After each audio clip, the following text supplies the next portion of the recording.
Chapter 23 scalar और dot product exercise 23.1 example है 35। Example 35 देखो क्या दिया है। Show that the angle between two diagonal of a cube is cos inverse 1/3। देखो क्या करना है, हमें एंगल निकालना है दो डायगोनल्स के बीच में। वो कितना एंगल आना चाहिए? Cos inverse 1/3। लेकिन वो डायगोनल किसके होने चाहिए? क्यूब के। ठीक है, तो हम क्यूब एक बनाते हैं।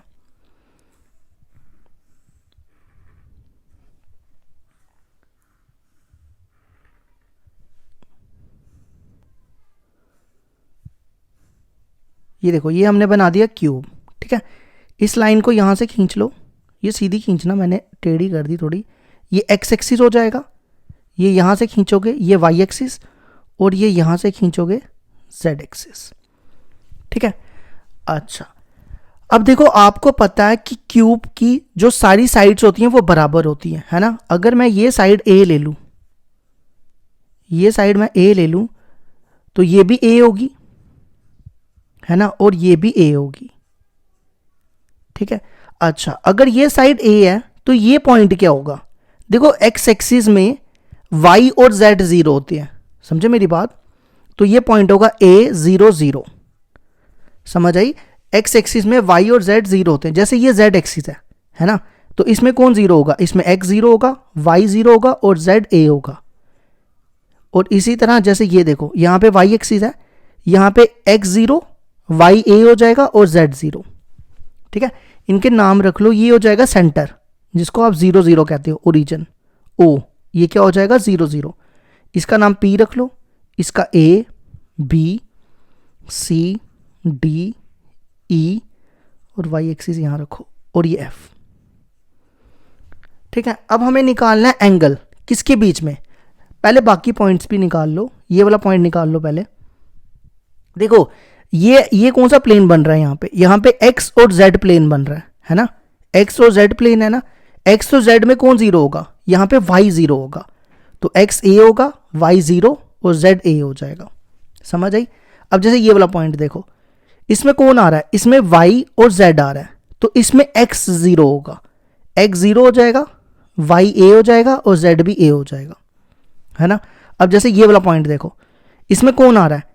इसमें वाई और एक्स आ रहा है ना, तो इसमें जेड जीरो होगा, ये बनेगा ए और जेड हो जाएगा जीरो। ठीक है, और ये पॉइंट क्या हो जाएगा? ये पॉइंट हो जाएगा ए। ये बीच में पॉइंट है ना, इसलिए ये ए हो जाएगा। अब क्वेश्चन अराइज होता है कि डायगोनल क्या होंगे। देखो मैं डायगोनल की यहाँ पे डायगोनल क्या होंगे वो बता देता हूं आपको। इसमें 4 डायगोनल है। पहला डायगोनल होगा ओपी। क्या होगा? ओपी। दूसरा डायगोनल है सी एफ। ये देखो, ये दूसरा डायगोनल है, इनको आप ज्वाइन करोगे डायगोनल बनेगा सी एफ। तीसरा डायगोनल ये देखो ए डी, ये बनेगा डायगोनल ए डी। ठीक है, और लास्ट एक और कौन सा होता है? आप देखो यहाँ पे, ये देखो, ये पूरा ये बी ई। कौन सा डायगोनल हो गया? B E. ठीक है, अब हमें क्या करना है? कोई 2 डायगोनल ले लो, उन दोनों के बीच में एंगल निकाल लो। हम किन के बीच में एंगल निकाल लेते हैं? ओपी और ईडी के बीच में निकाल लेते हैं एंगल। ठीक है, तो लेट कर लेते हैं theta be the angle between OP and AD. ठीक है, तो क्या फॉर्मूला होता है? कॉस थीटा इक्वल टू, ये आपने डेफिनेशन में पढ़ा हुआ है ना, स्केलर प्रोडक्ट की, ओपी डॉट ओडी और डिनोमिनेटर में इनका मैग्नीट्यूड, ओपी का मैग्नीट्यूड और ओडी का मैग्नीट्यूड। ठीक है, अब सबसे पहला काम क्या करो? ओपी निकालो। देखो ओपी क्या होगा? ओपी में आपने क्या करना है? पी को ओ से माइनस करना है। मतलब ये ओ है ना, ये पी है, टर्मिनल को इनिशियल से माइनस करते हैं। क्या करते हैं? Position vector of P minus position vector of O, terminal minus initial. देखो पी पॉइंट क्या है? पी पॉइंट है ए। और ये जो ओ है ओरिजिन मतलब 0 0 0। पी को ओ से माइनस करो, ए माइनस 0, तो क्या आएगा? ए के साथ आई लगा देना है। फिर ए माइनस 0 कितना आएगा? ए, इसके साथ जे लगा देना है। फिर ए माइनस 0 कितना आएगा? ए, इसके साथ के लगा देना, ठीक है, निकल गया ओपी। इसके बाद ये मैंने ओपी नहीं एडी बोला था, ये ठीक करना है, ये मैंने गलत लिख दिया। ओडी तो कोई डायगोनल था ही नहीं, एडी, ओपी और एडी के बीच में निकाल रहे हैं। अब एडी पे आ जाओ। एडी में क्या करना है, डी को ए से माइनस करना है, टर्मिनल माइनस इनिशियल। करो डी को ए से माइनस, ये है डी और ये है ए, दोनों को माइनस करना है। 0 माइनस ए कितना बनेगा, माइनस ए, और साथ में आई लगा देना है। फिर ए माइनस 0 कितना हो जाएगा, ए, जे लगा देना है। ए माइनस 0 कितना हो गया, ए, और इसके साथ के लगा देना है, ठीक है। अच्छा, अब सीधा फॉर्मूले में हम वैल्यूज डाल देते हैं और ख़त्म करो काम। O P dot A D upon इसका मैग्नीट्यूड। याद रखना हमें प्रूफ करना है कॉस इनवर्स 1/3। ओपी और एडी का डॉट प्रोडक्ट करो, ये ओपी है ये एडी है, इनका dot product I dot I 1 हो जाएगा। ए इंटू माइनस ए कितना होता है, माइनस ए स्क्वायर। जे डॉट जे 1, ए डॉट ए कितना हो जाएगा, ए स्क्वायर। के डॉट के 1 हो जाएगा, ए इंटू ए स्क्वायर। और अपॉन में क्या करना है, ओपी का मैग्नीट्यूड निकालो। ये ओपी है, इसका मैग्नीट्यूड क्या होगा, ए स्क्वायर ए स्क्वायर ए स्क्वायर, है ना। इसी तरह एडी का, एडी में क्या करना है, इन सबका स्क्वायर करना है, माइनस ए का स्क्वायर, ए स्क्वायर प्लस ए स्क्वायर। तो ये बनेगा कॉस थीटा इक्वल टू, ये और ये कट जाएगा, ये आएगा ए स्क्वायर। देखो ए स्क्वायर प्लस ए स्क्वायर प्लस ए स्क्वायर कितना होगा, √3 ए स्क्वायर। और ये भी यही बनेगा, ए स्क्वायर प्लस ए स्क्वायर प्लस ए स्क्वायर √3 ए स्क्वायर। ये दोनों सेम है, इनको मैं लिख सकता हूँ √3 ए स्क्वायर का होल स्क्वायर। ये और ये कट गया, तो ये बचा ए स्क्वायर अपॉन 3 ए स्क्वायर। ए स्क्वायर कैंसिल, तो कॉस थीटा आ गया 1/3। थीटा आ जाएगा, कॉस को उधर ले जाओ, थीटा आएगा कॉस इनवर्स 1/3। ये हो गया हमारी एग्जाम्पल 35 का सॉल्यूशन।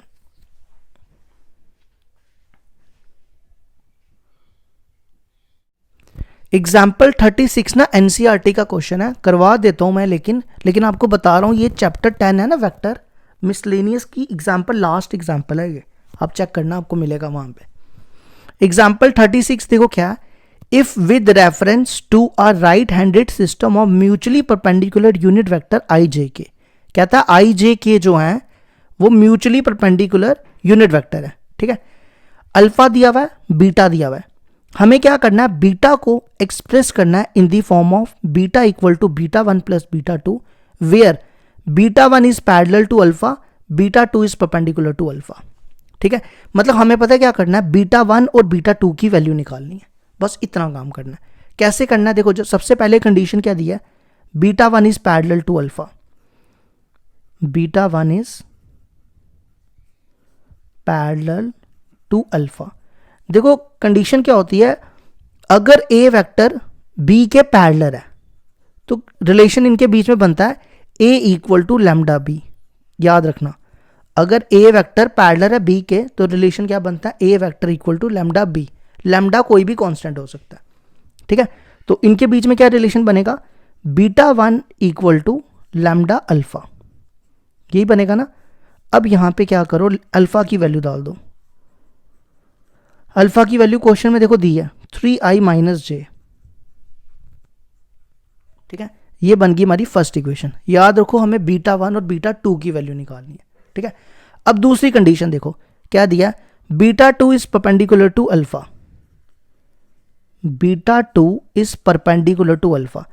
देखो अगर दो वेक्टर परपेंडिकुलर हो, जैसे ए और बी परपेंडिकुलर है, तो ए वेक्टर डॉट बी वेक्टर के बीच में रिलेशन क्या बनता है, इक्वल टू 0। तो ये बनेगा β2 डॉट अल्फा इक्वल टू 0। यहां तक समझ आई।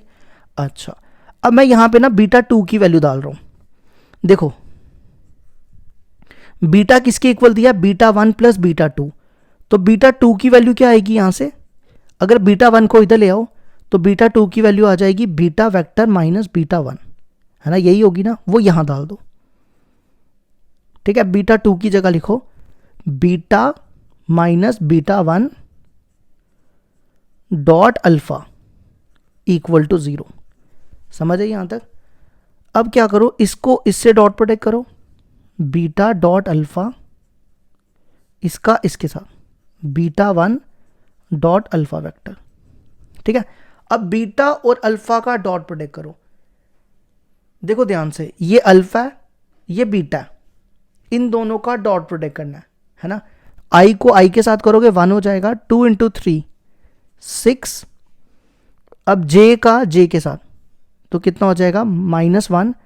और देखो यहां पे के तो है ही नहीं, तो जब यहां पे के है ही नहीं तो वो कितना हो जाएगा 0 हो जाएगा।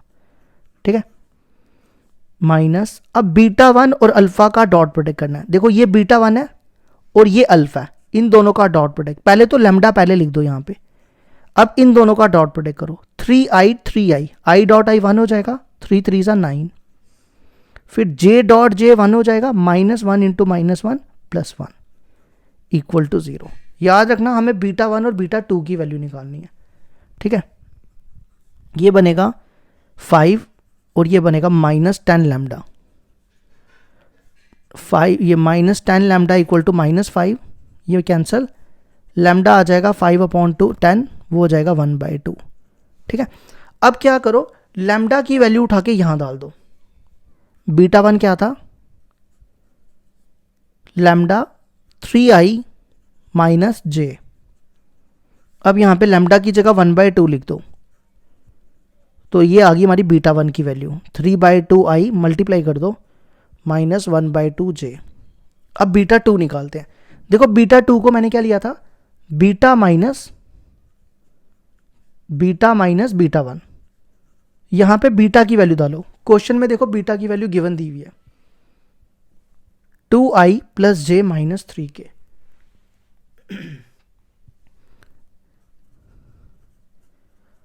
To I plus J minus 3k minus beta 1। Beta 1 की वैल्यू ये दी है 3/2i माइनस 1/2 जे। अब इनकी ब्रैकेट्स खोलो, ये बनेगा 2i माइनस जे माइनस 3k माइनस 3/2i और ये माइनस माइनस प्लस 1/2 जे। अब देखो सिर्फ एलसीएम ना इन दोनों का लो, कितना बनेगा, ये जो जिस पे मैंने टिक मारा 2 माइनस 3/2 कितना होता है, 2 2 ज़ा 4 हो जाएगा, 4 माइनस 3 1/2i हो जाएगा। ठीक है, इसी तरह इसका और इसका लो, माइनस जे और प्लस, ये -1 है और ये 1/2 है, -1 में से 1/2 गए तो पीछे बचेंगे -1/2 जे। एक सेकेंड रुको, ये माइनस जे था ना, यहाँ पे आंसर गलत आ रहा है। अच्छा ये वैल्यू प्लस है, ठीक करना, ये प्लस है। अब करो ये 1 और ये 1/2, ये 3/2 हो जाएगा और ये वाला -3k हो जाएगा। ये हो गया हमारा एग्जाम्पल 36 भी कंप्लीट।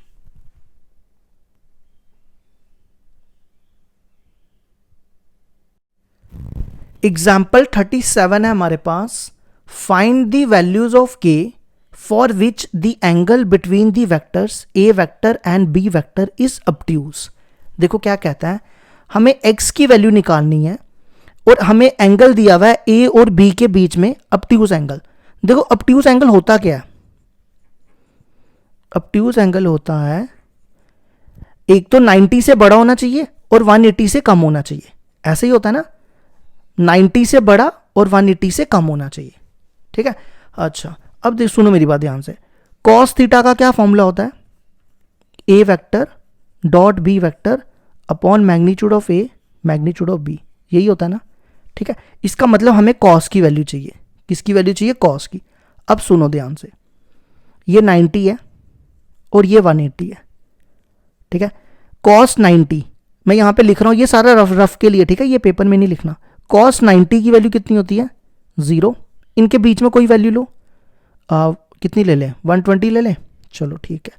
कॉस 120 की वैल्यू क्या होती है, कॉस 120 की वैल्यू निकालते हैं ना, 180 माइनस 60 करके, ये आता था सेकंड क्वाड्रेंट में नेगेटिव होता है, माइनस कॉस 60 माइनस √3/2 है ना। अब कॉस 180 ले लो, cos 180 की वैल्यू लोगे, cos 180 की वैल्यू -1 आएगी। आप क्या देख रहे हो, आप देख रहे हो आंसर या तो 0 आ रहा है या तो नेगेटिव आ रहा है। नहीं समझे मेरी बात, या तो आंसर 0 आ रहा है या तो नेगेटिव आ रहा है। तो अगर आंसर, तो इसका मतलब जो cos थीटा है वो 0 से कम है ना, या तो 0 आ रहा है या तो नेगेटिव आ रहा है। तो मैं उसको लिख सकता हूं cos theta is less than 0। तो इसका मतलब since cos theta is obtuse, obtuse का मतलब हो गया cos थीटा की वैल्यू 0 से कम होगी, या तो 0 होगी या तो 0 से कम होगी। देखो यहां पे मैंने इक्वल टू नहीं डाला, क्यों नहीं इक्वल टू डाला, क्योंकि ये नंबर 90 इंक्लूड नहीं होता। अगर 90 इंक्लूड हो जाए तो वो तो राइट एंगल बन जाएगा ना, इसलिए यहां पे इक्वल टू नहीं डाला है। ठीक है, इतनी बात समझ आई। अब क्या करो, यहां पे cos थीटा की वैल्यू डालो, ये बनेगा a vector dot b vector, और इसको ना साइड में कर लेना, ये रफ पोर्शन है, ये नहीं आपको लिखना, ये समझने के लिए था। Magnitude of a magnitude of b less than 0। देखो ये पूरी टर्म इधर चले जाएगी, जब ये पूरी टर्म इधर मल्टीप्लाई होगी तो ये 0 हो जाएगी, है ना। a vector dot b vector 0 से कम हो जाएगा। अब a और b का डॉट प्रोडक्ट निकालो। देखो ये a दिया हुआ है और ये b दिया हुआ है, इन दोनों का डॉट प्रोडक्ट निकालना है। तो क्या बनेगा, i डॉट i 1 होगा 7 इंटू 2x स्क्वायर, कितना बनेगा 14x स्क्वायर। फिर j डॉट j 1 होगा, तो ये बनेगा -2 इंटू 4x -8x, और k डॉट k 1 होगा, ये बनेगा x इंटू 1 x हो जाएगा, और यहां पे साइन डाल दो x लेस देन 0। यहां तक समझ आ गई। अब इसको सॉल्व करते हैं। देखो ये बनेगा 14x स्क्वायर -7x, इन दोनों में क्या कॉमन है, इन दोनों में कॉमन है 7x, यहां बचेगा 2x -1। ठीक है, अब इस पे ना हम वेवी कर्व लगाएंगे। कौन सा मेथड लगाएंगे, वेवी कर्व। ये मेथड आपने 11th में भी सीखा होगा, जिसको ये मेथड नहीं आता वो यहां पे ध्यान से समझो। फिर देखो नंबर लाइन बनाओ, यहां पे लिखो -∞ और यहां लिखो +∞। ठीक है, अगला स्टेप क्या करो, 7x को 0 के इक्वल पुट करो। 7x को 0 पुट करोगे तो x कितना आएगा, 0/7 0 0 यहां लिख दो। यहां तक समझ आ गई। फिर 2x -1 को 0 पुट करो, 2x -1 को 0 पुट करोगे, x कितना आएगा 1/2, यहां लिख दो 1/2। ठीक है, ये रफ के लिए था, ये नहीं दिखाना आपको, सीधा ये बनानी है। अब आपको देखना है कि यहां पे नेगेटिव पॉजिटिव या पॉजिटिव नेगेटिव कौन सा साइन आएगा। ठीक है, देखो करना क्या है, इनके बीच में कोई भी वैल्यू ले लो, -∞ और 0 के बीच में कौन सी वैल्यू आ सकती है, -1 -2 -3, कोई भी ले लो, -1 ले लो। ये भी आपको रफ में चेक करना है, ये भी आपको कहां चेक करना है, रफ में चेक करना है। ठीक है, तो -1 ली x की वैल्यू, ये कहां पे डालनी है, ये डालनी है इधर। ठीक है, यहां पे, तो देखो मैं यहां पे x की जगह -1 डाल रहा हूं। 7 इंटू -1, 2 इंटू -1 कितना होगा, -2 -1। समझ आई, x की जगह -1 डाला ना, 2 इंटू -1 -2 -1, ये हो जाएगा -7 इंटू, और ये हो जाएगा -3, तो कितना आ जाएगा ये 21 +21, तो यहां लिख दो प्लस पॉजिटिव। ठीक है, अब इनके बीच में कोई नंबर लो, इनके बीच में क्या ले सकते हो, ये 0.5 है। ठीक है, थोड़ा सा ना यहां शो करता हूं, थोड़ा क्लियरली दिखेगा, ये भी रफ है। ठीक है, इनके बीच में कोई नंबर लो, 0.5, 1/2 इज 0.5, 0.4 ले लो, 0.4 यहां डालो, x की जगह 0.4 यहां डालो, 2 इंटू 0.4 -1। ठीक है, ये बनेगा 0.28, ये कितना बनेगा, ये बन जाएगा 0.8, है ना, -1। 0.8 में से 1 गए, ये बचेगा 0.2 -0.2, तो आंसर आएगा -0.28 2 सा 56। आंसर देखो कितना आया, नेगेटिव आया, तो यहां लिख दो नेगेटिव। समझ गए। अच्छा, नेक्स्ट काम क्या करो, अब इनके बीच में नंबर लो। 1/2 के आगे क्या आता है, 1 आता है, 2 आता है, 3 आता है, कोई भी नंबर ले लो, 1 ले लो, 1 यहां डालो।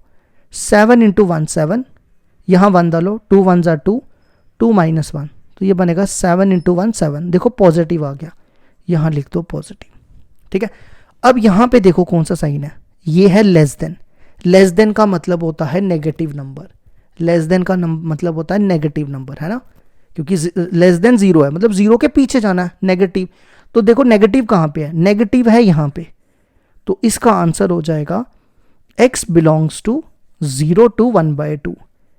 ठीक है, जिसको आप ऐसा भी लिख सकते हो जो आपकी बुक में दिया हुआ है, या तो ऐसा लिखो या तो ऐसा लिखो, दोनों ठीक है, कोई गलत नहीं कर सकता। ये और ये एक ही बात है। ठीक है, तो ये होगी हमारी एग्जाम्पल 37 कंप्लीट।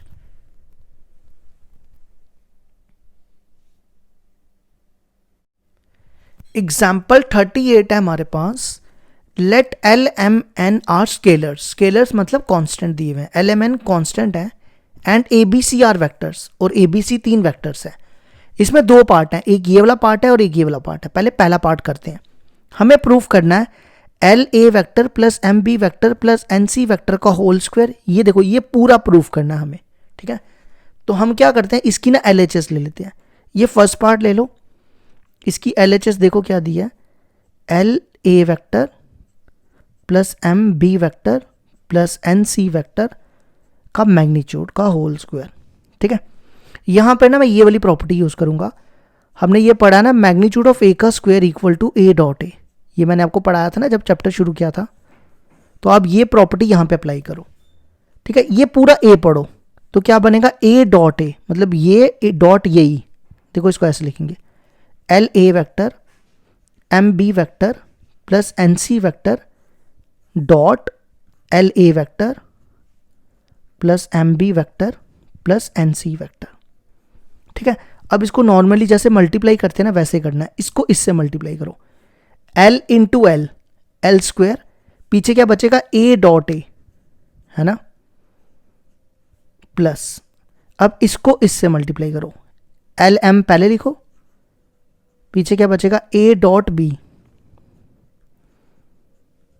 ठीक है, इसी तरह अब इसको इससे, ये बनेगा L N A vector dot C vector. अब एम बी को तीनों से करो, ये बनेगा M L B vector dot ए वेक्टर, फिर एम को इससे, ये बनेगा M square B dot B vector. ठीक है, फिर एम को इससे, ये बनेगा एम एन बी वेक्टर सी वेक्टर। अब एन सी वेक्टर को इन तीनों से, ये बनेगा N L C vector dot ए वेक्टर, फिर ये बनेगा एम एन सी वेक्टर डॉट बी वेक्टर, और लास्ट ये बनेगा n dot n n square c vector dot C vector.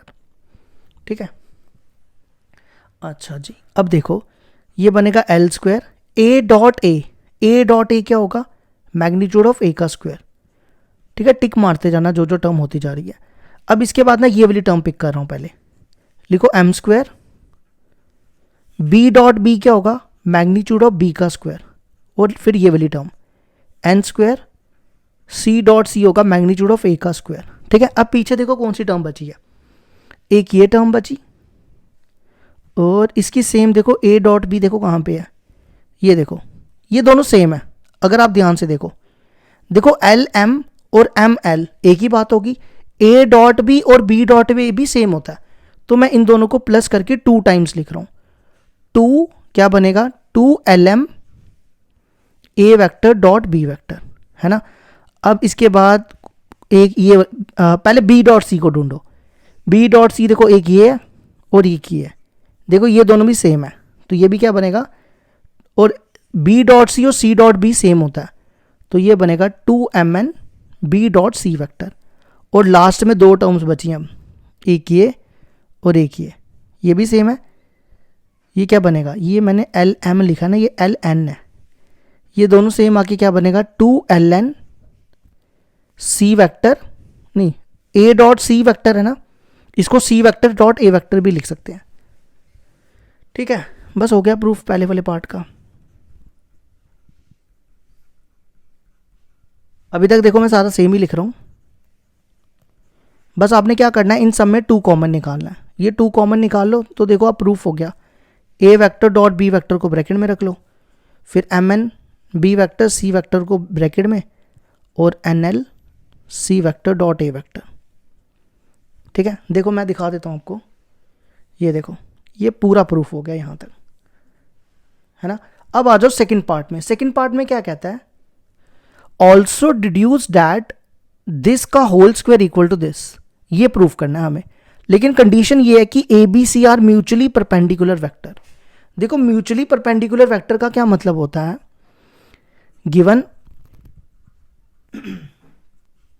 A vector B vector C vector are mutually perpendicular vector. देखो perpendicular का क्या मतलब होता है कि A dot B equal to zero, B dot C equal to zero, C dot A equal to zero, है ना। आप क्या करो, ये तीनों वैल्यूज यहां डाल दो, ये सारा जीरो हो जाएगा, तो क्या बचेगा। और यहां पर इसकी LHS थी, ये देखो हमने इसकी LHS ये ली थी ना, तो यहां लिख दो l a vector plus M b vector plus N c vector का होल स्क्वायर, और यहां लिखो आप, ये बनेगा l a vector plus M b vector plus N c vector का होल स्क्वायर इक्वल टू, ये तीनों टर्म्स पहले लिख दो, एल स्क्वायर मैग्नीट्यूड ऑफ ए का square, m square magnitude of B का square, n square magnitude of c का square. ठीक है, और देखो जब आप यहाँ पे ए डॉट बी की वैल्यू जीरो डालोगे, ये सारे जीरो हो जाएंगे, ये बनेगा zero plus zero plus zero, और बाहर टू रह जाएगा, तो ये सारा जीरो हो गया, सिर्फ ये टर्म बचेगी अब। तो देखो हमारा सेकंड पार्ट भी प्रूफ हो गया, ये लिख दो सेम, बस ये तीन टर्म्स बचेंगी।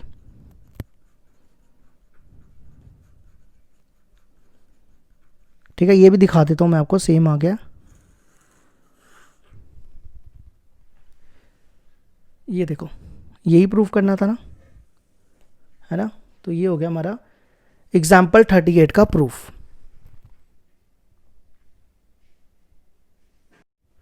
एग्जाम्पल 39 बिल्कुल सेम है जो इससे पहले क्वेश्चन किया हमने।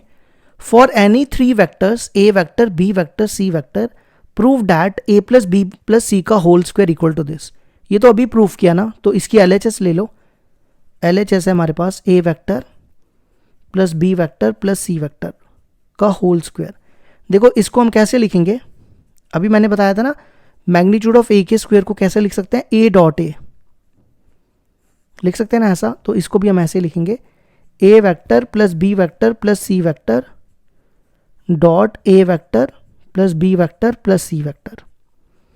ठीक है, इसका डॉट प्रोडक्ट करो, ये बनेगा a vector dot A vector, इसका इसके साथ ये बनेगा a vector dot B vector, फिर इसको इससे a vector dot C vector, फिर बी को तीनों से बी डॉट ए vector, b dot B vector और बी डॉट सी वेक्टर।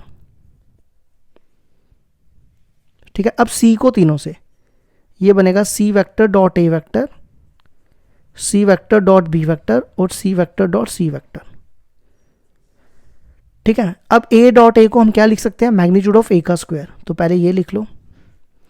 ठीक है, अगली टर्म मैं ये लिख रहा हूं, बी डॉट बी को क्या लिखेंगे, मैग्नीट्यूड ऑफ बी का स्क्वायर, और नेक्स्ट टर्म ये सी डॉट सी को मैग्नीट्यूड ऑफ सी का स्क्वायर। यहां तक हो गया। ठीक है, अब इसके बाद देखो ये और ये ए डॉट बी और बी डॉट ए सेम होता है, तो ये बनेगा 2a डॉट बी, है ना।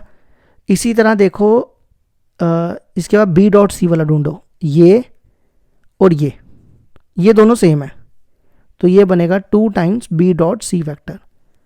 और उसके बाद देखो ये और कौन बचा, ये भी बनेगा 2c वेक्टर डॉट ए वेक्टर।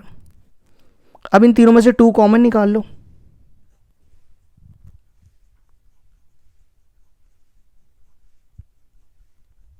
टू कॉमन निकालोगे तो ब्रैकेट में बचेगा a vector dot B vector dot C vector plus c vector dot A vector. अगर आप देखो ये हमारी RHS आ गई है, तो ये हो गया हमारे एग्जाम्पल 39 का प्रूफ।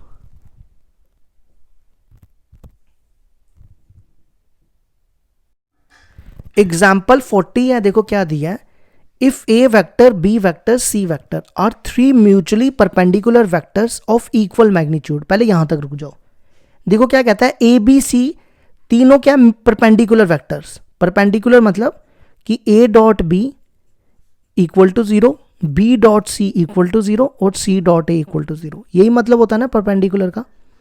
उसके बाद दिया है vectors of equal magnitude, equal magnitude मतलब तीनों का मैग्नीट्यूड बराबर है, ये दिया हुआ है, ठीक है। अब हमें प्रूफ क्या करना है वो चीज पढ़ो। Proof that a vector plus b vector plus c vector is equally inclined with vector a vector B vector C vector, also find the angle. मतलब हमें पता है क्या प्रूफ करना है, हमारे पास ए वेक्टर बी वेक्टर और सी वेक्टर दिया, हमें प्रूफ करना है कि जो इन तीनों के साथ एंगल बने ना वो सेम बने। मतलब जैसे ये है और ये है, अगर मान लो ये इसके साथ अल्फा बना रही है, इसके साथ बीटा बना रही है और इसके साथ गामा बना रही है, तो हमें प्रूफ करना है अल्फा बीटा गामा ये तीनों बराबर होने चाहिए। समझ आई मेरी बात? दोबारा सुनो, a vector plus b vector plus c vector के साथ एंगल, ये ए बना रहा है एंगल अल्फा, बी बना रहा है बीटा और सी बना रहा है गामा, तो हमें प्रूफ करना है अल्फा बीटा गामा तीनों बराबर होने चाहिए, ठीक है। उसके बाद हमें ऑल्सो फाइंड द एंगल, इसकी वैल्यू भी निकालनी है, ठीक है। तो देखो कैसे करेंगे, लेट कर लेते हैं alpha beta gamma makes angle with the vector a vector plus b vector plus c vector 2, किसके साथ? A vector B vector C vector respectively, ठीक है। अब हम कॉस अल्फा का फॉर्मूला यूज करते हैं। ये फॉर्मूला होता है ना हमारे पास, cos theta equal to a vector dot B vector और इसका मैग्नीट्यूड, है ना। तो ये फॉर्मूला हम यूज करेंगे यहां पे। तो देखो कॉस अल्फा का फॉर्मूला, अल्फा हमने किसके बीच में लिया है? इसके और इसके बीच में, है ना। तो ये बनेगा a vector plus b vector plus c vector dot A vector और अपॉन में इन दोनों का मैग्नीट्यूड,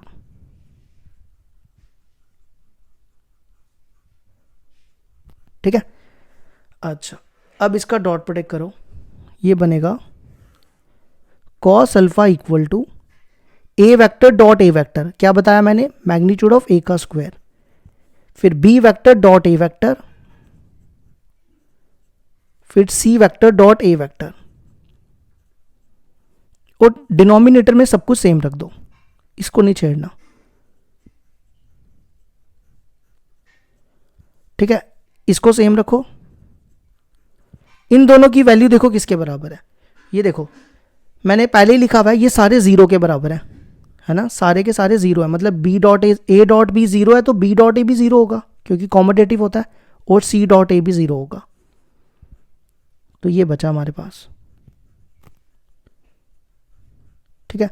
अगले स्टेप में क्या करो, ये और ये कैंसिल हो जाएगा तो ये बचेगा ये, ठीक है। अब हमें क्या करना पड़ेगा, a vector plus b vector plus c vector की ना वैल्यू निकालनी पड़ेगी, हमें इसकी वैल्यू निकालनी पड़ेगी, ठीक है। तो मैं यहाँ पे वैल्यू निकाल देता हूँ, इतनी स्पेस नहीं है, कोशिश करो इसी के अंदर इसकी वैल्यू निकल जाए क्योंकि अभी हमें बीटा और गामा भी निकालना है। तो देखो मैं इसका ना स्क्वायर कंसीडर कर रहा हूँ, कंसीडर, इसके बाद आपको अगला स्टेप यही लिखना है, ठीक है। ये रफ नहीं है, इसका स्क्वायर कंसीडर करो। देखो अभी हमने इसका स्क्वायर का फॉर्मूला प्रूफ किया पीछे, क्या प्रूफ किया? A square plus b square plus c square plus 2a dot b plus 2b dot c plus 2c dot ए, ये प्रूफ किया ना अभी हमने। अच्छा देखो अभी हमने क्वेश्चन में लिखा कि ये तीनों इक्वल है, मैं आपको दिखा देता हूं, magnitude of a B c, ये तीनों इक्वल है और इन तीनों का डॉट प्रोडक्ट जीरो के बराबर है ना। अगर ये तीनों इक्वल है तो ये भी ए हो जाएगा, ये भी ए, ये भी ए, तो मैं इसको 3 टाइम्स मैग्नीट्यूड ऑफ ए का स्क्वायर लिख दूं, चलेगा? ये देखो ना, ये भी मैग्नीट्यूड ऑफ ए हो गया, ये भी मैग्नीट्यूड ऑफ ए हो गया, ये भी मैग्नीट्यूड ऑफ ए हो गया, तो तीनों प्लस करके ये बनेगा। मतलब ऐसा बनेगा ना, ए और ए, तो वो 3 टाइम्स हो जाएगा, ठीक है। और इन तीनों की वैल्यू देखो क्या दी है, जीरो दी हुई है, तो ये हो जाएगा जीरो, ये भी जीरो, ये भी जीरो, है ना। अगला काम क्या करो, ये स्क्वायर इधर ले जाओ, तो magnitude of a plus b plus c का होल स्क्वायर किसके इक्वल, स्क्वायर उधर जाएगा, ये बनेगा 3 मैग्नीट्यूड ऑफ ए का स्क्वायर। देखो मैग्नीट्यूड ऑफ ए बाहर आ जाएगा रूट से, ये बनेगा √3 मैग्नीट्यूड ऑफ ए। समझ आई यहाँ तक? क्या बना, √3 मैग्नीट्यूड ऑफ ए। अब a plus b plus c की वैल्यू आ गई, क्या आ गई, magnitude of a plus b plus c की वैल्यू कितनी आ गई, √3 मैग्नीट्यूड ऑफ ए।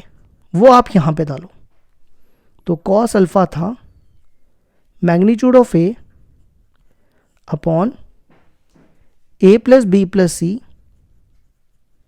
की वैल्यू हम यहां डाल रहे हैं, तो ये बनेगा रूट, ऊपर तो सेम आएगा, नीचे देखो क्या आएगा, a plus b plus c की जगह √3 मैग्नीट्यूड ऑफ ए, ये और ये कैंसिल, तो कॉस अल्फा आ गया 1/√3, अल्फा आ गया कॉस इनवर्स 1/√3। ये तो हमने देखो एंगल भी निकाल दिया, लेकिन अभी हमें प्रूफ करना है कि अल्फा बीटा गामा तीनों बराबर आने चाहिए। हमें क्या प्रूफ करना है, देखो हमें प्रूफ करना है अल्फा बीटा और गामा इक्वल आने चाहिए, ठीक है। अब हमने अल्फा सॉल्व किया, अब हम बीटा सॉल्व करेंगे। हम क्या करेंगे, अब बीटा के लिए यहां पे इन दोनों के बीच में लेंगे, समझ रहे हो मेरी बात, अब इन दोनों के बीच में, फिर गामा लेंगे इन दोनों के बीच में, ठीक है। अब देखो नेक्स्ट हम क्या लेने लगे हैं, बीटा। कॉस बीटा किसके बीच में होगा, a plus b plus c dot b और अपॉन में इन दोनों का मैग्नीट्यूड,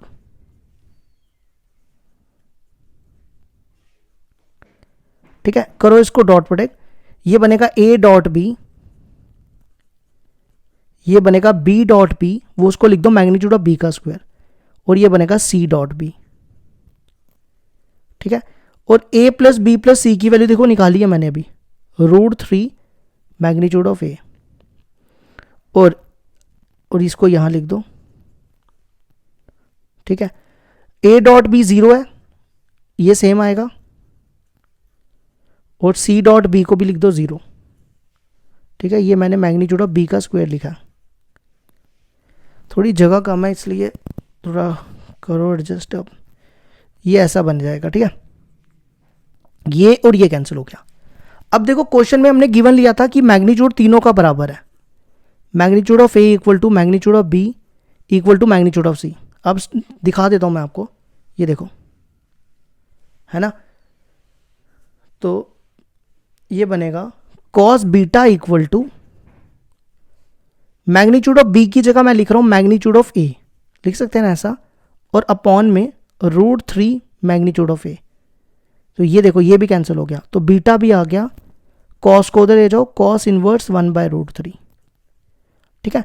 इसी तरह आपको कॉस गामा निकालना है। अब मैं डायरेक्ट लिखूंगा कॉस गामा के लिए, बता देता हूं करना क्या है, आपको लिखना है a plus b plus c dot C vector, और अपॉन में यही लिखना सब कुछ, ठीक है। बिल्कुल वैसे ही सॉल्व करना है, तो इसका भी आंसर यही आ जाएगा, कॉस इनवर्स 1/√3। देखो सारे एंगल इक्वल आ गए, alpha equal to beta equal to gamma, और एंगल आ गया कॉस इनवर्स 1/√3। ये हो गया हमारी एग्जाम्पल 40 का प्रूफ।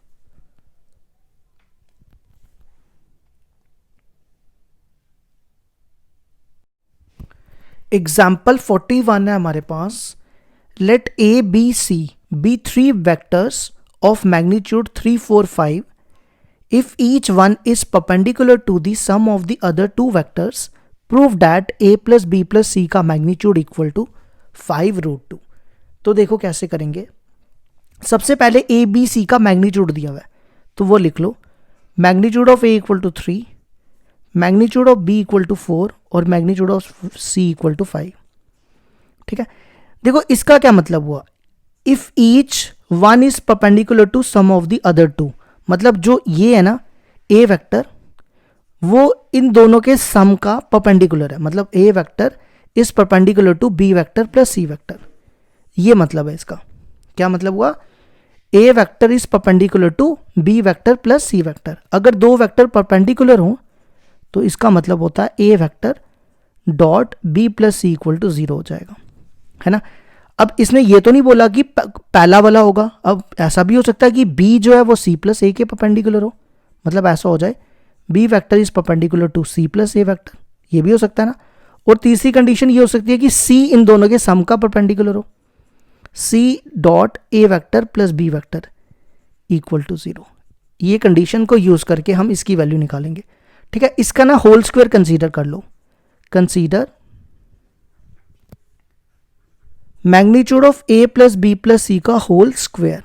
लगाओ फॉर्मूला, इसका फॉर्मूला अभी हमने प्रूफ किया था, a square plus b square plus c square plus 2a vector dot B vector plus 2b vector dot C vector plus 2 dot c dot ए। ये बन गया, ठीक है। इसको ऐसे लिखो, a vector plus b vector plus c vector का whole square equal to, इसकी वैल्यू देखो कितनी दी है 3, तो ये बनेगा 3 का स्क्वायर, बी की वैल्यू 4 और सी की वैल्यू 5, 4 का स्क्वायर 5 का स्क्वायर, ठीक है। इसको ना मैं खोल के लिख रहा हूं, इसको मैं लिख रहा हूं a dot b plus a dot b, लिख सकते हैं ना ऐसा। इसी तरह इसको भी लिख रहा हूं यही, b dot c plus b dot c, और सी डॉट ए को भी लिख रहे हैं हम ऐसे ही, सी डॉट ए सी डॉट ए। ये बनेगा a vector plus b vector plus c vector, 3 का स्क्वायर 9, 4 का स्क्वायर 16, 5 का स्क्वायर 25। अब आप देखो इसमें और इसमें क्या कॉमन है, क्या कॉमन दिख रहा है, या रुको इसमें नहीं लो, इसमें और इसमें लो, हाँ ये ठीक रहेगा। इन दोनों में क्या कॉमन है, अगर आप ध्यान से देखो दोनों में ए कॉमन है ना, ए डॉट कॉमन है, तो ब्रैकेट में बचेगा बी प्लस सी, ठीक है। इसी तरह अब आप इसमें और इसमें कॉमन देखो, अब इन दोनों में क्या कॉमन है, इसमें बी डॉट कॉमन है, तो ब्रैकेट में क्या बचेगा ए प्लस सी, ठीक है। अब कौन से बचे, दो, ये और ये बचे, इन दोनों में सी डॉट ए कॉमन है, तो ब्रैकेट में बचेगा बी प्लस ए, तो ये आएगा a vector plus b vector plus c vector का होल स्क्वायर। ये बनेगा 25, 25 प्लस 25 50।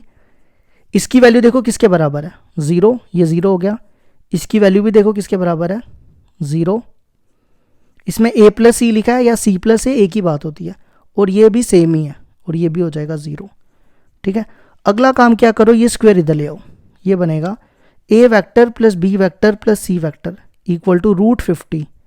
√50 को हम लिख सकते हैं 25 इंटू 2, 25 का रूट होता है 5, और ये बनेगा 5√2। देखो ये हो गया प्रूफ।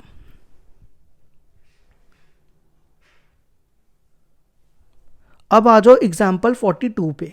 एग्जाम्पल 42 देखो क्या दिया है, if a B C are unit vectors, a vector plus b vector plus c vector equal to 0, find the value of a dot b plus b dot c plus c dot a. तो देखो क्या करेंगे, सबसे पहले a B c unit vector है, unit vector मतलब इनका magnitude तीनों का 1 के बराबर होगा, है ना। अब हम ये चीज लेते हैं गिवन, हमें देखो ये चीज निकालनी है, ये याद रखना, ठीक है। A vector dot plus b vector plus c vector equal to 0 vector, ठीक है। इसको सॉल्व करने के लिए क्या करो, दोनों तरफ स्क्वेयरिंग कर दो, स्क्वेयरिंग बोथ साइड। ये बनेगा मैग्नीट्यूड ऑफ ए का square plus magnitude of B का square plus magnitude of c का square plus 2ab, 2a vector dot B vector plus 2bc और प्लस 2ca इक्वल टू 0। समझ आ गई यहाँ तक। अच्छा, अब इन तीनों की वैल्यू 1 1 दी हुई है, ये बनेगा 1 का स्क्वायर 1, 1 का स्क्वायर 1, 1 का स्क्वायर 1। इन तीनों में 2 कॉमन, ब्रैकेट में बचेगा a dot b plus b dot c plus c dot A equal to 0, ठीक है। यहाँ से हम वैल्यू निकाल लो, इसकी वैल्यू चाहिए ना, ये 1 + 1 3 हो जाएगा, 3 को उधर ले जाओ, तो आंसर आ जाएगा a dot b plus b dot c plus c dot A equal to, ये कितना हो गया 3 -3, और ये 2 इसके नीचे आ जाएगा। ये होगी 42 एग्जाम्पल भी कंप्लीट। एग्जाम्पल 43 है हमारे पास, 3 vectors a vector B vector C vector satisfies the condition a vector plus b vector plus c vector equal to 0, evaluate the quantity mu। मतलब यही निकालना है, जो पिछला क्वेश्चन था ना वही सेम है, ये a dot b plus b dot c plus c dot a निकालना है, और तीनों का मैग्नीट्यूड अलग अलग दिया हुआ है, वही सेम क्वेश्चन है, वैसे ही करना है जैसे पिछला किया। यहाँ पे स्क्वेयरिंग कर लो, squaring both side, a plus b का होल स्क्वायर लगा लो, यहाँ पे a square plus b square plus c square plus 2a dot b, 2 common निकाल लेता हूँ, ठीक है, एक स्टेप बच जाएगा हमारा, b dot c plus c dot a equal to 0। अब देखो इन तीनों की वैल्यू दी हुई है हमारे पास, 1 4 2, 1 का स्क्वायर 1, 4 का स्क्वायर 16, 2 का स्क्वायर 4 प्लस 2, और इसकी वैल्यू देखो किसके बराबर है, म्यू के बराबर, तो इसको म्यू लिख दो, तो ये बनेगा 21 plus 2 mu equal to 0, mu equal to -21/2। ये आ गया हमारे 40, कौन सी एग्जांपल, 43 का आंसर। अब आ जाओ 44 पे। 44 देखो क्या दिया है, if a B C are mutually perpendicular unit vectors find 2a vector plus b vector plus c vector का मैग्नीट्यूड। देखो क्या कहता है, ए बी सी तीनों क्या म्यूचुअली परपेंडिकुलर, परपेंडिकुलर का मतलब हो गया कि तीनों का डॉट प्रोडक्ट 0 के बराबर है, समझ गए यहां तक, ठीक है। उसके बाद दिया हुआ है ये तीनों वेक्टर्स क्या है, यूनिट वेक्टर, यूनिट वेक्टर मतलब इन तीनों का मैग्नीट्यूड 1 के बराबर है, ठीक है। अब हम क्या करेंगे, हमें ये निकालना है, इसका ना स्क्वायर कंसीडर कर लो, consider 2a vector plus b vector plus c vector का होल स्क्वायर। यहां पे फिर से वही फॉर्मूला लगा दो, a प्लस बी का होल स्क्वायर, इसका स्क्वायर करना है, 2 का स्क्वायर 4, ये बनेगा 4 मैग्नीट्यूड ऑफ a का स्क्वायर, फिर इसका स्क्वायर b का स्क्वायर प्लस c का स्क्वायर, फिर आगे क्या होता है 2a डॉट b। देखो यहां पे 2a ये है, तो 2 2 सा कितना हो जाएगा 4a डॉट b, ठीक है। फिर होता है 2b डॉट c, b और c सेम ही है, और फिर उसके बाद होता है 2c डॉट a, ये देखो c a है, तो 2 2 सा यहां 4 आ जाएगा c डॉट a। अब यहां पे वैल्यूज डालो,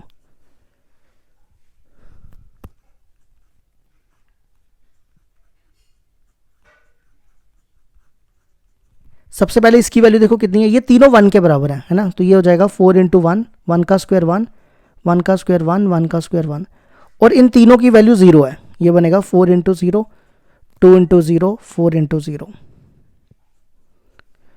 तो ये बनेगा, ये स्क्वायर इधर ले जाओ या पहले लिख लो एक बार और, ये होगा 4 प्लस 1 5, 5 प्लस 1 6, और स्क्वायर इधर ले आओ, ये बनेगा √6। ये होगी हमारी 44 भी कंप्लीट।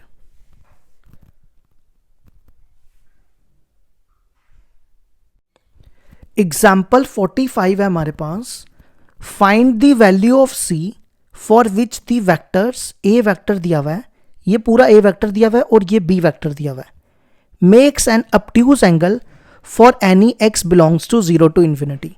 देखो क्या कहता है, हमें c की वैल्यू निकालनी है और a वेक्टर और b वेक्टर के बीच का जो एंगल है ना वो obtuse है।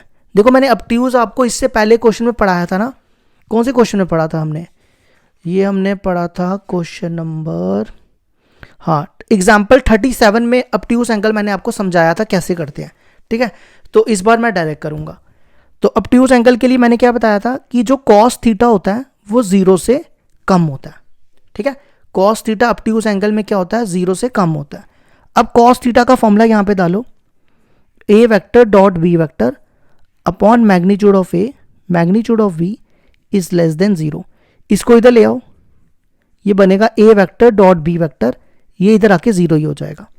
अब a वेक्टर और b वेक्टर का डॉट प्रोडक्ट करो, ये a दिया ये b दिया, दोनों का dot product, i dot i 1 हो जाएगा, पीछे क्या बचेगा c, और ये दोनों सेम है, ये बनेगा log x to the base 2 का होल स्क्वायर।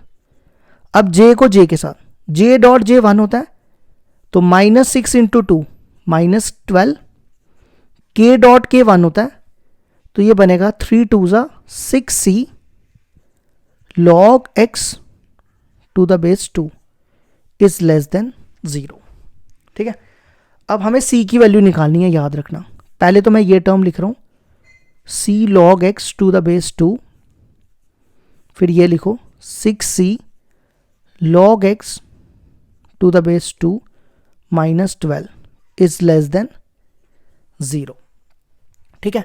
देखो ये ना क्वाड्रेटिक इक्वेशन बन गई है, आप इसको x पढ़ो, ये क्या बनेगा, ये क्वाड्रेटिक इक्वेशन की फॉर्म में बन गई है। अगर आपको नहीं समझ आ रही इसको t लेके कर लो, आपको भी बताता हूँ, ये इसको t ले लो, log x को t ले लो, ठीक है। तो ये क्या बनेगा, c t का स्क्वायर प्लस 6ct माइनस 12। देखो ये क्वाड्रेटिक इक्वेशन बन गई है ना। किस फॉर्म में है ये quadratic equation, a x square plus b x plus c, है ना, इस फॉर्म में है। अब देखो, अब मेरी बात ध्यान से सुनना, आपने ना 11th क्लास में पैराबोला की इक्वेशंस पढ़ी थी। पैराबोला में पढ़ा था अगर ए एक्स स्क्वायर, देखो यहाँ पे लेस देन जीरो है, अगर a x square plus b x plus zero plus c less than zero होता है, तो उसमें ये जो ए होता है ना, ये हमेशा जीरो से कम होगा, और इसका जो डिस्क्रिमिनेंट होगा डी, वो भी जीरो से कम होगा, ठीक है। क्या पढ़ा था कि ये जो कांस्टेंट ए होगा ये जीरो से कम होगा, और डी जो होगा वो भी जीरो से कम होगा, ठीक है। तो यहां पे देखो कंपेयर करो, ए क्या है, यहां पे ए है सी, तो सी होगा जीरो से कम, और D and D is less than zero. अब डी का फॉर्मूला क्या होता है, डिस्क्रिमिनेंट का फॉर्मूला होता है बी स्क्वायर माइनस 4ac, है ना। ये फॉर्मूला यहां अप्लाई करो। देखो ये ए होता है, ये बी होता है, ये सी होता है, तो क्या है बी देखो कितना है 6c का होल स्क्वायर माइनस 4ac, ए कितना है सी, और सी कितना है minus 12 is less than zero, ठीक है। अब हम इस इनइक्वालिटी को सॉल्व करके सी की वैल्यू निकालते हैं। ये बनेगा 36c स्क्वायर, ये बनेगा माइनस 4c, नहीं ये तो प्लस हो जाएगा ना, 12 4 जा 48c is less than zero, ठीक है। इन दोनों में क्या करो, क्या कॉमन दिख रहा है आपको, 12c कॉमन है ना, निकाल लो बाहर। यहाँ क्या बचेगा, नहीं 12 से ज़्यादा आएगा ना, हाँ 12 ही आएगा। यहाँ बचेगा 3 और यहाँ बचेगा 4, ठीक है। अब इस इनइक्वालिटी को कैसे सॉल्व करेंगे, हम यहाँ पे वेवी कर्व यूज़ करेंगे, ठीक है। ध्यान से सुनना, नंबर लाइन बनाओ, यहाँ लिखो माइनस इन्फिनिटी टू इन्फिनिटी। आपने क्या करना है, इस नंबर को जीरो के इक्वल पुट करो। 12c जीरो के इक्वल पुट करोगे तो c कितना आएगा, जीरो, ठीक है। फिर 3c प्लस 4 को जीरो के इक्वल पुट करो तो c आएगा माइनस 4/3, ठीक है। कौन से दो नंबर आए, एक आया जीरो और एक आया माइनस 4/3, तो पहले कौन आता है, पहले आता है माइनस 4/3, उसको पहले लिखो और जीरो को बाद में, ठीक है। अब आपने देखना प्लस माइनस करके कौन किस में आता है, इनके बीच में कोई भी नंबर ले लो। माइनस 4.3 होता है, माइनस 1 पॉइंट समथिंग होता है, कुछ 1.3 होता है शायद, है ना। 1 पॉइंट समथिंग के पहले कौन सी वैल्यू आएगी, -2 -3 -4 कोई भी ले लो, ये रफ में चेक करना है, ठीक है। -2 इसमें डालो, देखो यहां पे डालना है, यहां डाल लो, यहां डालो, वो भी ठीक रहेगा। -2 यहां डालो, 12 इंटू -2 -24, 3 इंटू -2 -6 प्लस 4, देखो इसको सॉल्व करोगे तो ये प्लस आ जाएगा, +48, तो यहां लिख दो पॉजिटिव। अब इनके बीच में कोई नंबर लो, ये है -1 पॉइंट समथिंग, तो इनके बीच में कौन नंबर आ सकता है, -1 आ सकता है ना, क्योंकि -1.3 के पहले -1 होता है, तो -1 यहां डालो। 12 इंटू -1 -12, 3 इंटू -1 -3 प्लस 4, देखो नेगेटिव आएगा, चेक कर लो, ये 1 हो जाएगा, तो यहां लिख दो नेगेटिव, ठीक है। अब जीरो और इन्फिनिटी के बीच में कोई भी नंबर ले लो, 1 ले लो, 1 यहां डालोगे तो पॉजिटिव ही आएगा, ठीक है। अच्छा अब सुनो ध्यान से, c is less than zero and c belongs to, देखो यहां पे लेस देन है, लेस देन का मतलब होता है नेगेटिव नंबर, लेस देन का मतलब क्या होता है, नेगेटिव नंबर, तो नेगेटिव नंबर सिर्फ यहां ही आ रहा है, तो इसका आंसर क्या होगा, -4/3 to 0, ठीक है। अब इनके बीच में हमने देखना कॉमन क्या है, देखो एंड का मतलब होता है इंटरसेक्शन, इंटरसेक्शन का मतलब हो गया कॉमन, इंटरसेक्शन का क्या मतलब हो गया, कॉमन। तो एक और नंबर लाइन बनाओ, ये देखो यहां पे लिखो 0, पहले तो यहां माइनस इन्फिनिटी लिखो, यहां 0 लिखो, यहां 0 और यहां -4/3, ठीक है। देखो पहली कंडीशन क्या है, c लेस देन 0, मतलब c जो है वो 0 के पीछे जा रहा है, मतलब 0 से ये ऐसे, ये इतना होगा, चलता रहेगा, ठीक है, पहली कंडीशन ये होगी। दूसरी कंडीशन है कि c जो है -4/3 और 0 के बीच में है, मतलब ये हो गया, तो दोनों में कॉमन देखो ये चीज आ रही है, तो आंसर क्या आएगा, C बिलोंग्स टू -4/3 to 0। ये होगी हमारी 45 एग्जाम्पल कंप्लीट।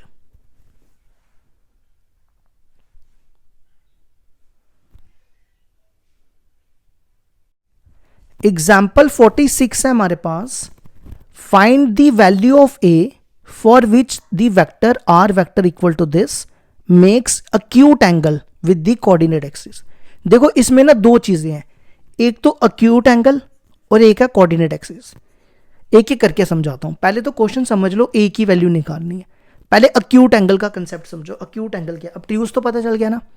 देखो अक्यूट एंगल होता क्या, अक्यूट एंगल होता है कि 90 से छोटा है ना, लेस देन 90। तो अब हमें एंगल निकालना है। एंगल में कौन सा फॉर्मूला यूज होता है, कॉस। ठीक है, अब सुनो ध्यान से। 90 कॉस 90 की वैल्यू क्या होती है, कॉस 90 की वैल्यू होती है 0। ठीक है, सुनते जाना। अब कोई और वैल्यू लो, कौन सी ले, 60 ले लो। कॉस 60 की वैल्यू कितनी होती है, 1/2। 45 ले लो, कॉस 45 की वैल्यू होती है 1। 30 ले लो, कॉस 30 की वैल्यू होती है, कॉस 30 की वैल्यू होती है ये √3/2। तो आप देख रहे हो सारे आंसर पॉजिटिव आ रहे हैं। सारे के सारे आंसर क्या आ रहे हैं, पॉजिटिव आ रहे हैं। पॉजिटिव का मतलब हो गया कि कॉस थीटा जो है वो 0 से बड़ा होगा, क्योंकि 0 से छोटा थोड़ा होगा, क्योंकि सारे पॉजिटिव है। और देखो मैंने 0 नहीं लिया, इक्वल टू नहीं डाला यहाँ पे। क्यों, क्योंकि यहाँ पे 90 इंक्लूड नहीं है, 90 से कम होना चाहिए। 90 हो जाएगा तो राइट एंगल हो जाएगा, तो 90 नहीं लेना, 90 से कम लेना। ठीक है, तो याद रखो अगर ऑब्ट्यूज एंगल होता है तो कॉस थीटा लेना आपने लेस देन 0। अगर अक्यूट एंगल होता है तो कॉस थीटा लेना ग्रेटर देन 0। ये तो हो गया अक्यूट एंगल का कंसेप्ट। अब आ जाओ कोऑर्डिनेट एक्सिस का क्या मतलब है। देखो ये हमारा x हो गया, ये y हो गया, ये z हो गया। ठीक है, ये i होता है, ये j होता है, ये k होता है। हमारे पास ना वेक्टर जो गिवन है ना क्वेश्चन में, r वेक्टर, वो ये है। ठीक है, तो हमें कहता है कि r वेक्टर जो है ना वो अक्यूट एंगल बना रहा है कोऑर्डिनेट एक्सिस से। मतलब कि जो x के साथ एंगल बना रहा है ना वो क्या है, अक्यूट एंगल। जो y के साथ बना रहा है वो भी अक्यूट एंगल, और जो z के साथ बना रहा है वो भी है अक्यूट एंगल। तो हमें बताना है कि a की वैल्यू क्या होगी। समझ आई, मतलब r और i के बीच, देखो फॉर्मूला क्या होता है। अगर मैं देखो इस ये एंगल बना रहा है r और i के बीच में, तो फॉर्मूला क्या बनेगा, r.i vector upon magnitude of r magnitude of i, यही बनेगा ना। तो इससे हम निकालेंगे। ठीक है, तो ध्यान दो अब यहां पे कॉस थीटा की वैल्यू अक्यूट एंगल में क्या आएगी, ग्रेटर देन 0। ठीक है, अब देखो r कॉस थीटा का क्या फॉर्मूला बनेगा, r vector dot i vector upon magnitude of r magnitude of i। लेकिन क्वेश्चन में दिया हुआ है कि कॉस थीटा 0 से बड़ा है, तो मैं इसको लिख सकता हूं ग्रेटर देन 0। अगर कॉस थीटा 0 से बड़ा है तो ये भी 0 से बड़ा होगा, ये पूरी टर्म इधर आ जाएगी। तो ये बनेगा r vector dot i vector greater than 0। समझ आई। इसी तरह जब आप r और y के बीच में लोगे, मतलब r और j के बीच में लोगे, तो वहां पे भी ये ग्रेटर देन 0 बनेगा। इसी तरह अगर आप r और k के बीच में लोगे एंगल, तो ये भी ग्रेटर देन 0 बनेगा।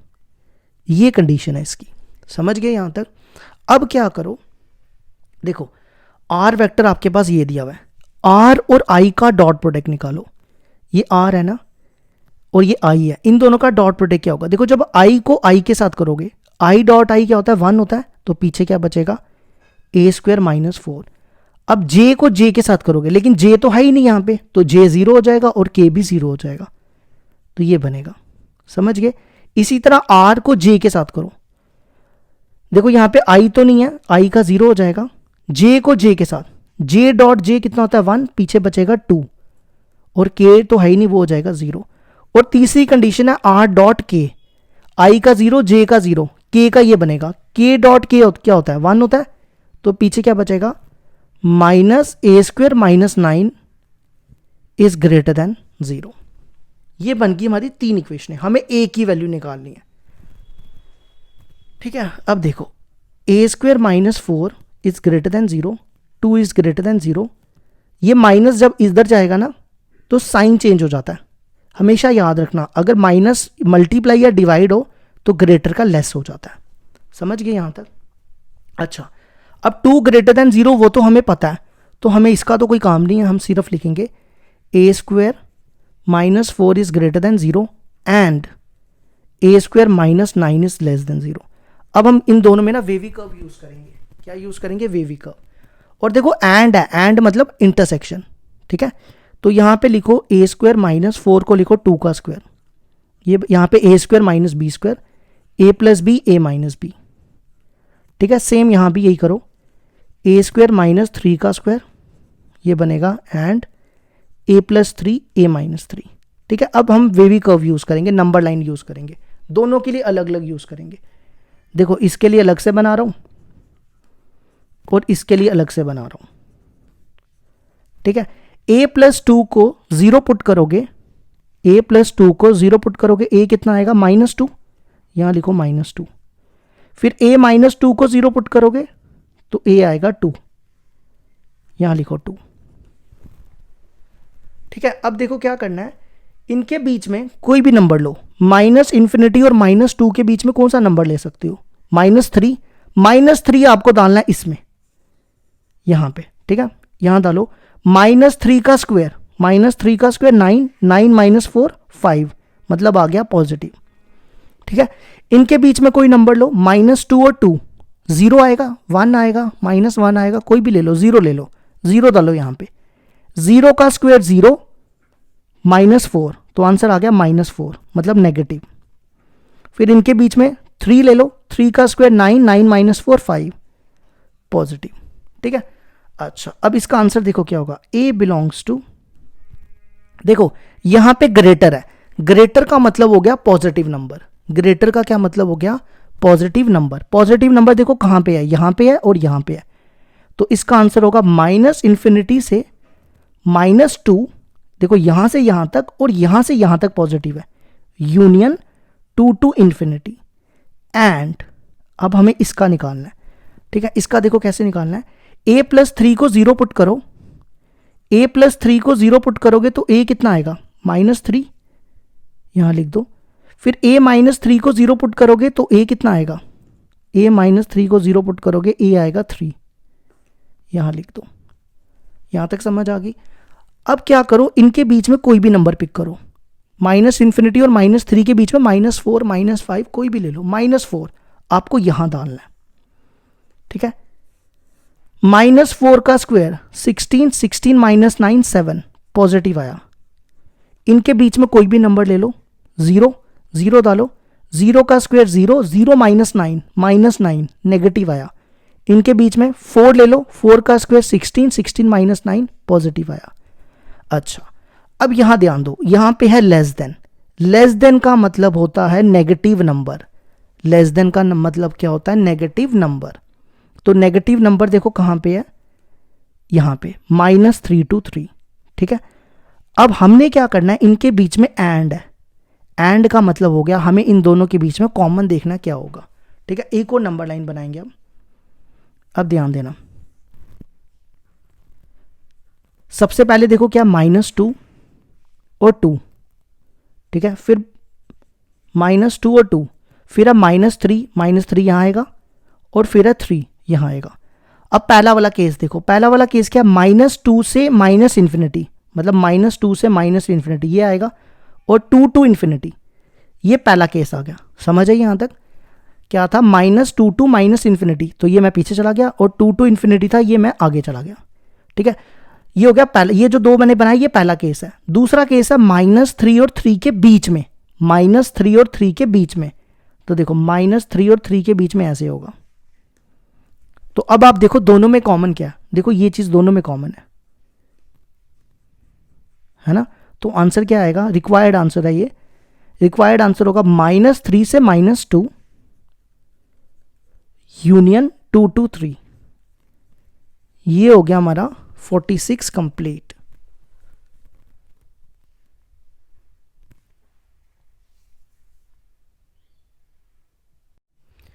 एग्जाम्पल 47 है हमारे पास, if a B C are unit vectors prove that a minus b का whole square plus b minus c का whole square plus c minus a का whole square equal to less than equal to 9।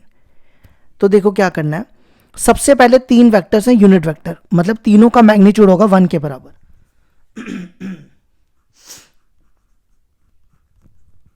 ठीक है, यहां तक तो given हो गया। अब हमें ये चीज प्रूव करनी है, तो हम ना इसकी LHS ले लेते हैं। ठीक है, तो इसको किसी के इक्वल पुट कर लो, कुछ भी मान लो, u ले लो, लेट u इक्वल टू, ठीक है, ये वेक्टर नहीं लिया, कांस्टेंट लिया मैंने कोई।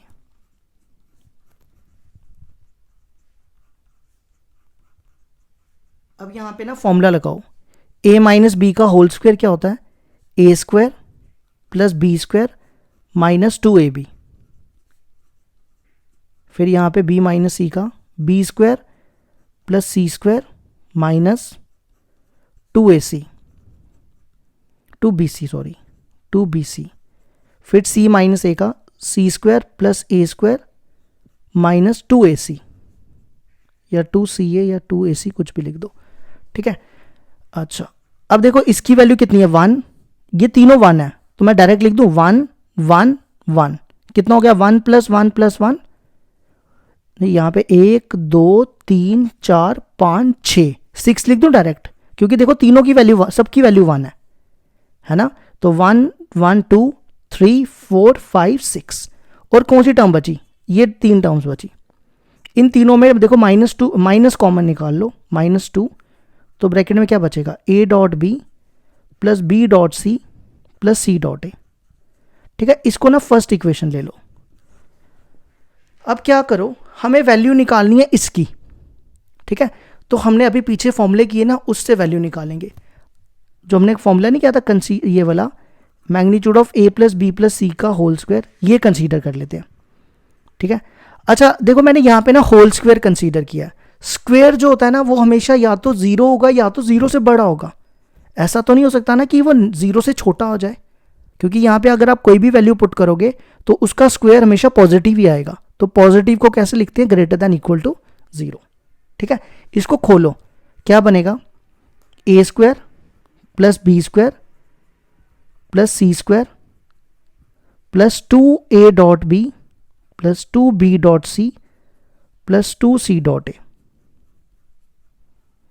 Is greater than equal to 0। देखो इन तीनों की वैल्यू क्या दी हुई है, 1 1 1 दी है, तो मैं 1 का स्क्वायर 1 का स्क्वायर 1 का स्क्वायर 3 लिख दूं डायरेक्ट, और यहां पे 2, इन तीनों में 2 कॉमन निकाल लो,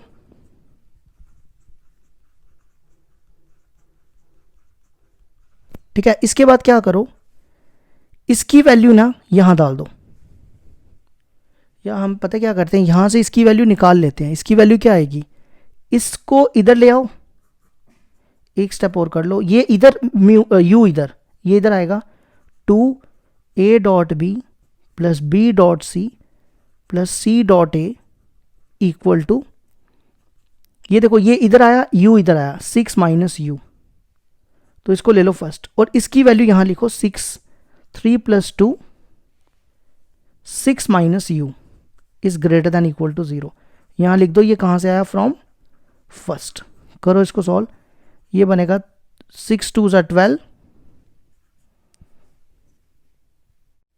यहां पे ठीक करना है, यहां पे 2 नहीं आएगा। देखो क्यों नहीं आएगा, क्योंकि 2 पूरी वैल्यू डाली है ना मैंने, 2 भी है इसमें, तो ये प्लस करो सीधा, 3 plus 6 9 minus u is greater than 0, 9 को उधर ले जाओ, ये बनेगा minus u is greater than equal to -9।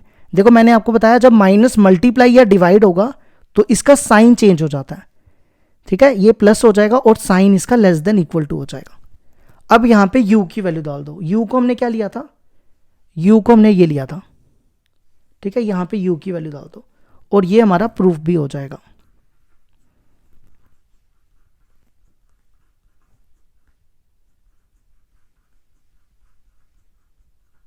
ये हो गया हमारी एग्जाम्पल 9 का, एग्जाम्पल 9 एग्जाम्पल 47 का प्रूफ।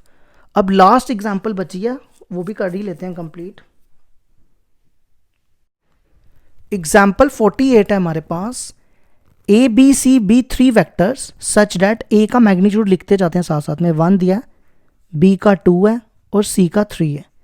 अब आगे पढ़ो, if the projection of b on a is equal to projection of c along A, B, C are perpendicular to each other, find 3a minus 2b plus 2c का magnitude निकालना है। देखो क्या कहता है, तीनों का मैग्नीट्यूड दिया हुआ है, प्रोजेक्शन दी है b ऑन a की इज इक्वल टू प्रोजेक्शन दी है c ऑन a, और साथ में दिया BCR परपेंडिकुलर। BCR परपेंडिकुलर का मतलब b dot c equal to 0, ठीक है। उसके बाद हमें क्या दिया हुआ है, प्रोजेक्शन किसकी, projection b on a is equal to projection is equal to, देखो लिखा है यहां पे is equal to projection c on a।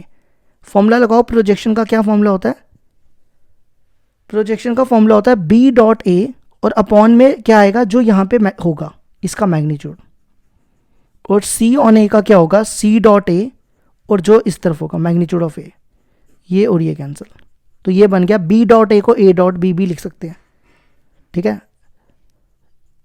अब आ जाओ, अब हमें ये निकालना है। आप क्या करो, इसका ना स्क्वायर कंसीडर कर लो, कंसीडर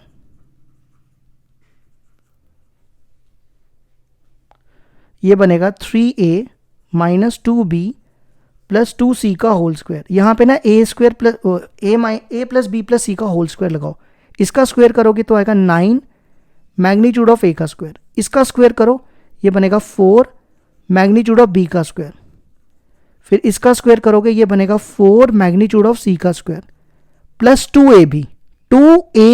देखो 2 क्या होगा, 2 3 जा 6, 6 into minus 2 minus 12 a dot b, समझ गए। फिर 2bc, 2 2 2 जा 4 माइनस 4 इंटू 2 माइनस 8 bc, फिर 2ca a है, 2 2 जा 4 4 3 जा 12 12 c डॉट a। अब यहां पे a की वैल्यू डालो, a का 1 मैग्नीट्यूड, b का 2, c का 3, b का 2 और c का 3, ठीक है। अब देखो a डॉट b और c डॉट a बराबर है ना, a डॉट b और c, मैं a डॉट b को ना c डॉट a लिख रहा हूं, लिख सकते हैं ना ऐसा, और b डॉट c की वैल्यू 0 के बराबर है, ये 0 हो जाएगा, 12 c डॉट a, ये और ये कैंसिल हो गया, सेम हो गया, तो ये बन गया 3a minus 2b plus 2c vector का होल स्क्वायर इक्वल टू, इसको सॉल्व करो 9, ये कितना बनेगा, 9 प्लस 8 16, 9 4 जा 36, ये बनेगा 52 प्लस 9 61, ये स्क्वायर इधर ले आओ तो आंसर आ जाएगा √61। ये हो गया हमारा क्वेश्चन कंप्लीट।